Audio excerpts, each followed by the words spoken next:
Hello everyone, ఈరోజు మనం street స్టైల్లో వెజ్ మంచూరియాని ఎలా తయారు చేసుకోవాలో చూద్దాం.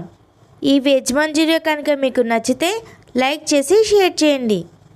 ఇక్కడ నేను 1.5 కప్పు దాకా క్యాబేజీని తీసుకున్నాను. క్యాబేజీని సన్నగా చాప్ చేసుకోవాలి. ఇందులోకి ఒక పచ్చిమిర్చి, ఒక ఉల్లిపాయ, సగం కప్పు దాకా క్యారెట్ని వేస్తున్నాను. 1 టేబుల్ స్పూన్ అల్లం వెల్లుల్లి పేస్ట్ని వేస్తున్నాను.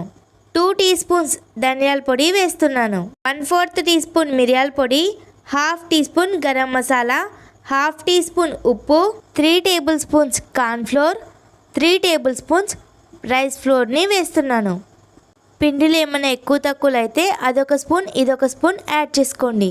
ఇవన్నీ వేసాక బాగా కలుపుకోవాలి. ఒకవేళ వాటర్ అవసరమైతే 1 టేబుల్ స్పూన్ దాకా వేసుకోండి. ఇలా వీటినన్నిటినీ ఉండల్లాగా చుట్టి పెట్టుకోవాలి. డీప్ ఫ్రైకి సరిపడా ఆయిల్ని హీట్ చేసుకోవాలి. ఆయిల్ హీట్ అయ్యాక ఇందాక మనం ఉండల్లాగా చుట్టు పెట్టుకున్న క్యాబేజీ బాల్స్ని వేయాలి. క్యాబేజీ బాల్స్ని వేసాక మంటని మీడియం ఫ్లేమ్లోకి అడ్జస్ట్ చేసుకొని వీటిని ఉడికించుకోవాలి. మీకు వెజ్ మంచూరియా అంటే ఇష్టమా, గోబీ మంచూరియా ఇష్టమా కామెంట్ చేయండి. హై ఫ్లేమ్లో పెడితే పైన కలర్ వస్తాయి కానీ లోపల మాత్రం పచ్చిగానే ఉంటుంది. కాబట్టి మీడియం ఫ్లేమ్లోనే ఉడికించుకోండి. ఇలా ఒకవైపు బాగా వేగాక ఇప్పుడు ఇంకొక వైపుకు తిప్పి ఇంకొక వైపు కూడా బాగా వేయించుకోవాలి. ఇలా 2 వైపులా బాగా వేయించుకోవాలి. వీటిని గోల్డెన్ బ్రౌన్ కలర్ వచ్చేంత వరకు వేయించుకోవాలి.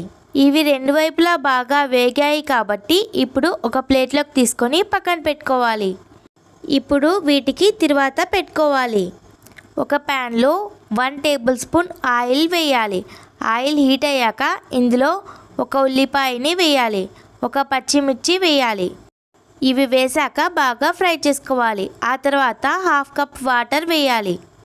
1 tablespoon tomato sauce, 1 tablespoon chilli sauce, 1 tablespoon soya సాస్ని వేయాలి.